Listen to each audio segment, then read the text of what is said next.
Donc moi je m'appelle Étienne, j'ai 29 ans, je suis lyonnais.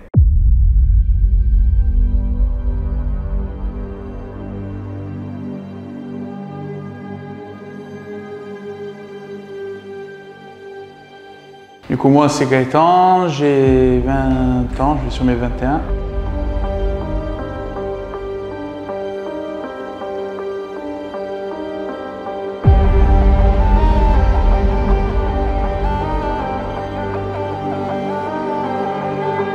Alors moi c'est Laurent, 36 ans.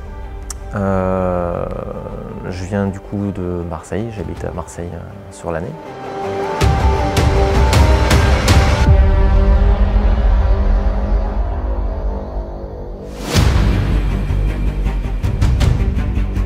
Moi, je m'appelle Thibaut Bietri, j'ai 19 ans, je suis de Montpellier.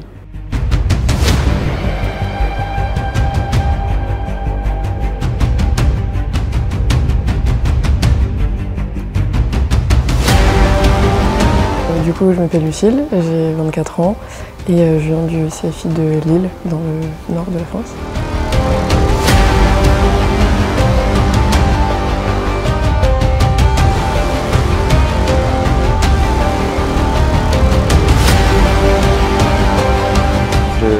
Je m'appelle Mathieu, j'ai 20 ans, je suis originaire de Sartène.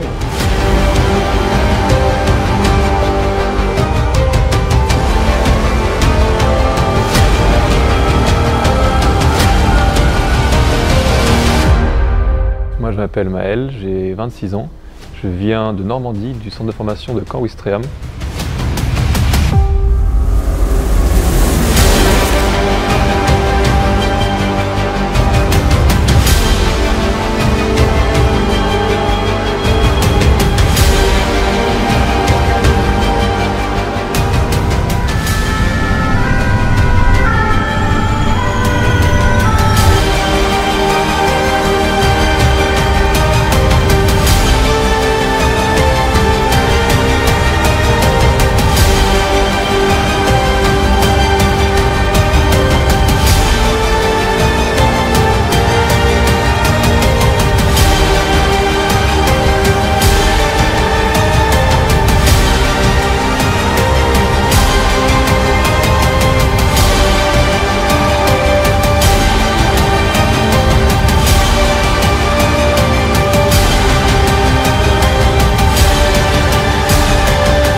Ça fait 12 ans maintenant que je suis à la SNSM. Voilà, et ça fait depuis 2015 que je viens ici en Corse à Propriano sur le poste d'intervention. Cette saison, j'intervenais en tant que chef de poste sur le patrouilleur du Valink. Donc responsable à la fois de l'embarcation et à la fois des équipiers, que ça soit en patrouille ou même pendant les interventions. Ça fait à peu près 14 ans que je suis à la SNSM. Alors du coup moi je suis au centre de Carreau, CFI Carreau en fait qui est le centre marseillais des Bouches-du-Rhône. Là où on s'est rencontrés du coup, à côté de la station de Carreau. Donc là je suis patron d'embarcation saisonnière ou chef de poste sur patrouilleur, peu importe, les deux peuvent se dire. En gros, mon rôle c'est de manager un équipage de sauvetage saisonnier sur embarcation semi-rigide. Qu'est-ce qui m'a emmené à rentrer à la SNSM? À la base, moi j'étais nageur, je faisais beaucoup de natation. Bon, j'avais des facilités aquatiques et naturellement les anciens du club faisaient tous la SNSM pour avoir un job d'été. Moi je me suis mis dedans et en fait c'est devenu une vraie passion et du coup je poursuis. Ça fait plus de 10 ans maintenant que tous les étés j'interviens en tant qu'SNSM et que le reste de l'année je suis bénévole au sein de mon centre de formation. Le rôle du patrouilleur, il porte bien son nom. La première chose, c'est qu'il patrouille, donc sa présence, il y a une omniprésence du patrouilleur dans tout le golfe du Valing, donc sur les 5 communes, Propriano, Olmeto, Belvédère, Campoamor, Coty-Chiavari et le début de la zone sartenaise. Donc c'est l'omniprésence du patrouilleur qui surveille toutes les plages, toutes les criques et qui derrière a une capacité d'intervention ultra rapide pour venir en aide soit aux baigneurs, soit aux biens, soit à des personnes qui pourraient être en difficulté en bord de plage, en bord de crique, sur le sentier ou même au large. Du coup, nous, la journée type, on arme l'embarcation pour être opérationnel à 10h30 le matin. À partir de là, on peut être déclenché par le cross, par notre chef de dispositif, par un requérant sur place qui nous demande assistance. Donc à partir de 10h30, on patrouille sur zone, on fait des traits de côte au ralenti, on essaie de voir ce qui a pu changer sur la zone, prendre différentes informations. Et à tout moment, on décale dès qu'on nous appelle n'importe où sur zone. Alors mon secteur sur Sartène, ça va d'Elchica jusqu'à la Tour d'Olmet. C'est une petite vingtaine de nautiques, de 1000 nautiques en ligne droite, tout le littoral sarthénais. C'est une côte qui est très très belle, très sauvage, avec beaucoup d'écueils, beaucoup de dangers au niveau de navigation, une mer qui peut être souvent déchaînée, peu clémente. C'est assez isolé.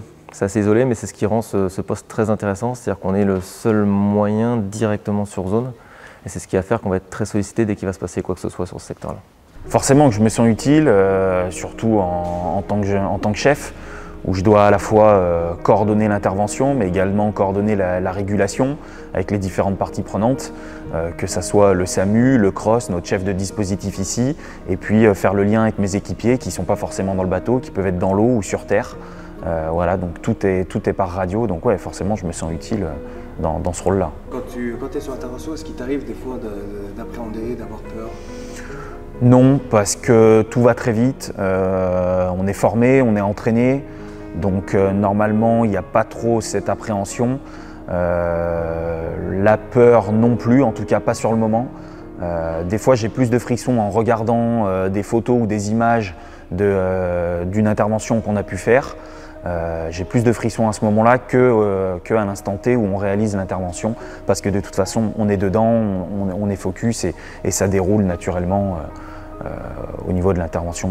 On a beaucoup de choses à penser, il faut coordonner toute l'opération et puis il faut réaliser les gestes très rapidement pour derrière évacuer la personne. Donc non, sur le coup, il n'y a pas trop on ne peut pas parler de peur. Il y a un petit peu d'appréhension, il y a de l'adrénaline, mais c'est pas de la peur. Nous, on est amené à faire tout type d'intervention. Notre mission prioritaire, c'est le secours à personne. Donc la mairie nous met en place en termes de dispositifs pour assurer le secours sur son littoral. Donc ça va être plage, ça peut être début de sentier de randonnée, etc. Mais aussi sur les embarcations de plaisance, sur le secteur. On a fait beaucoup d'assistance à plaisanciers sur du secours à personne. Et une mission secondaire, ça va être l'assistance aux navires eux-mêmes. Donc là, on peut parler de voies d'eau, d'avaries quelconques, de remorquage, etc. Pour moi, c'est plus cet isolement. Ce côté vraiment à Sartène très sauvage, très isolé, avec plein de petites criques, plein de côtes difficiles à aborder, peu d'accès par la terre. Ici, dans le Valenco, à Propriane, toutes les plages sont accessibles par la route, les plages principales. Donc très vite, il y a des moyens complémentaires qui vont se mettre en œuvre. Même l'accessibilité dans le golfe. Finalement, les deux côtes sont plus ou moins, on va dire, parallèles, divergentes. Donc, d'une côte à l'autre, tu peux bouger très très vite. Nous, il faut vraiment qu'on se frappe tout le secteur pour aller d'un bout à l'autre. Et une fois encore, avant d'avoir des moyens sur zone, il se passe du temps. Donc, on a un rôle, on va dire, fondamental en termes de sécurité sur le secteur. Moi, ce que j'aime, c'est être déclenché sur les interventions. Hein. C'est partir à droite à gauche sur des accidents, sur des assistances aux bateaux, enfin ça peut être à des voiliers, à des yachts, et puis surtout sur du secours aux personnes, hein, faire du sauvetage. Donc que ça soit sur des noyades ou que ça soit sur des blessés graves qui peuvent être à terre ou sur leur bateau. Voilà, c'est ça c'est pour ça qu'on vient en Corse faire le poste d'intervention. Hein. C'est parce que c'est le poste où justement on sait qu'on va avoir des actions déterminantes à réaliser pour aider les personnes. C'est inaccessible avec le matériel vu les vagues, hein. Je vous le dis direct. Hein. Ah ouais. Alors qu'est-ce qu'on fait? On y va en voiture? Je sais pas, mais... Tiens. Moi il m'a dit tu les amènes au bateau. Antoine Jean va vouloir qu'on projette et qu'on... Eh ben, allons-y voir en bateau.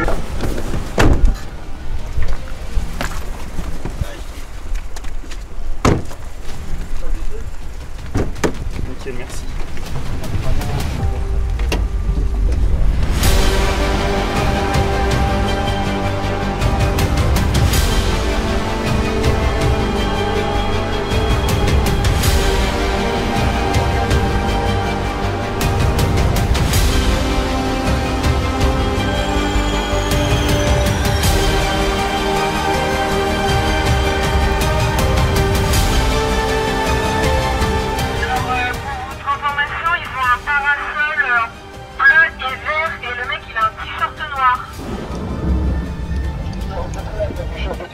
Est-ce que tu peux me situer exactement les lieux d'intervention pour l'itinéraire que je dois indiquer dans les salles?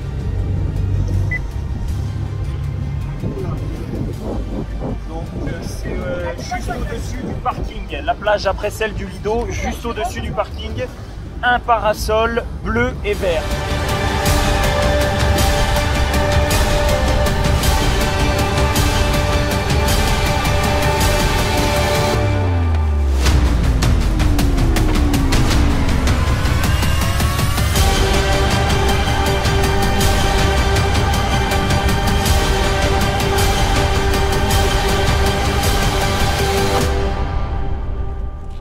Honnêtement, la première intervention, j'aurais du mal à m'en souvenir. Après, en patrouilleur, on va dire sur les patrouilleurs bretons, j'ai été amené à faire des secours qui étaient déjà plus sporadiques, un peu moins fréquents et moins engagés que ceux qu'on a fait ici en Corse. Ce pourquoi ça ne m'a pas particulièrement marqué. Mais bon, c'est un peu le hasard qui veut ça. On peut avoir des gros secours un peu partout. Moi, dans mon vécu, j'ai pas fait de grosses inter sur le secteur breton, on va dire. Ici, par contre, on a commencé, moi l'inter qui m'a le plus plu, entre guillemets, c'est une des premières, au 1er juillet, parce qu'il y avait différents paramètres, dans le sens où, déjà, c'était le premier jour de Lucille, l'équipière, donc moi, en tant que patron d'embarcation, je me posais la question de savoir quels sont, voilà, on va dire, ses points forts, ses faiblesses, on essaie de se connaître, voilà, connaître ses niveaux d'aisance dans différents niveaux. Et tout de suite, je pars avec elle, un peu à l'inconnu. Ensuite, on a été déclenché pour quelque chose d'assez sérieux, un trauma dans une embarcation, donc on sait qu'on part sur quelque chose qui va avoir du sens, qu'on va servir à quelque chose. On est déclenché en pleine pause méridienne, donc ça y est, à ce côté, on décale très fort avec beaucoup d'adrénaline. On arrive très vite sur zone et là, on est tout seul. Et on a dû gérer du début à la fin en totale autonomie le cas, donc c'est très stimulant, c'est très intéressant. Jusqu'à demander un moyen, un vecteur aérien, donc évacuation par hélicoptère. Donc on a vraiment toute la chaîne de secours avec tout ce qu'on peut aimer en termes d'adrénaline, en termes d'utilité, plus un contact avec des personnes sur place qui était très agréable, qui nous ont envoyé des petits messages de reconnaissance derrière, etc. etc. Donc il y a ce côté, ça part très fort dès le début avec des facteurs en termes d'inconnus, avec beaucoup de choses stimulantes, intéressantes. Ça se finit très bien en plus, donc tout va bien, quoi. Une fois encore, c'est très plaisant dans le sens où on a vraiment le sentiment de servir à quelque chose, c'est-à-dire que si nous, on n'est pas là à ce moment-là, je vais exagérer un peu, mais on va dire que personne d'autre peut le faire. C'est-à-dire que dans une zone très urbanisée, si on tarde un peu à venir, peut-être que par la terre, un moyen va arriver et prendre le relais. Nous, sur notre secteur, les VSAV pompiers, par exemple, peuvent mettre une quarantaine de minutes à arriver du fait de la difficulté d'accès, tandis que nous, on en met 10. Donc ça donne tout le sens au niveau du patrouilleur et du dispositif, ça donne beaucoup de sens et beaucoup d'intérêt. Moi j'aime ça au contraire, c'est très stimulant. On est seul au monde. On est seul au monde, on est au milieu de la mer. Il y a même des endroits ici, des zones blanches où on ne capte pas la radio ni le téléphone. Donc on est en pleine autonomie. En revanche, on sait que le reste de l'équipe à la station, ils sont jamais loin. Et en quelques minutes, ils seront sur nous si jamais on a besoin. On trouvera toujours un moyen de faire un relais radio ou un relais téléphonique pour appeler, pour demander de l'aide. Mais oui, lorsqu'on est au large et qu'on est sur une embarcation en difficulté, là, on est seul au monde avec notre équipe et notre matériel. On a la chance à Propriano d'être ultra bien équipé. On a tout ce qu'il faut à bord sur les bateaux pour faire du secourisme, pour faire de l'assistance au bateau, pour faire de l'incendie. On a tout sur place. Donc franchement, on est en parfaite autonomie. Même si on est seul, on a de quoi travailler, il n'y a pas de problème. C'est un moyen qui permet d'être sur place avant n'importe quel autre moyen. On a en moyenne une dizaine de minutes de temps d'intervention et souvent beaucoup moins que ça. Imagine, on fait 30 à 40 minutes de différence avec un autre moyen, quoi. Selon les cas, ça peut être... ça pèse dans la balance. Fier, je sais pas, content, ouais. Ça c'est sûr, parce que, une fois encore, c'est un taf qui a beaucoup de sens. Moi-même, j'aime beaucoup tout ce qui est nautisme, tout ce qui est activité en mer, voilà, sans rentrer dans les détails. Et le fait de pouvoir aider des gens qui partagent ces passions et peuvent se retrouver en difficulté, ça a d'autant plus d'intérêt et de sens. Et en plus, c'est un taf qui est très, très stimulant. Quand ça part fort, voilà, c'est l'adrénaline, c'est tout ce que tu veux, t'as pas l'impression de bosser en fait. T'es là pour une mission qui a du sens et tu te poses pas la question de savoir si c'est ton boulot ou pas en fait. Tu y es, tu pars et c'est l'éclate. Il y a beaucoup d'excitation parce que sur patrouilleur, tu as des moments d'attente qui peuvent être longs.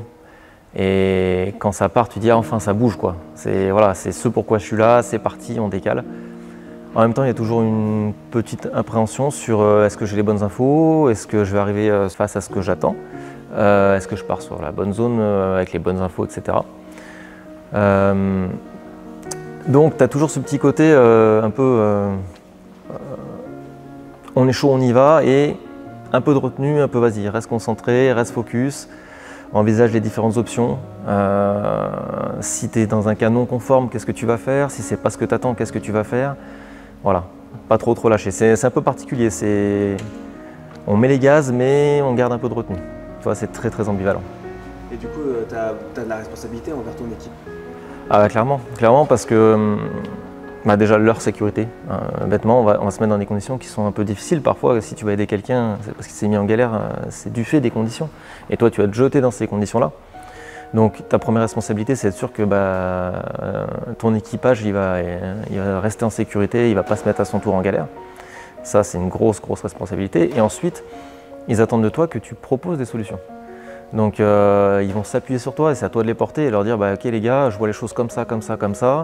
Être certain que les postes, les fonctions, les missions soient claires pour tout le monde, que chacun comprend bien les manœuvres, que chacun comprenne bien le rôle que tu lui assignes.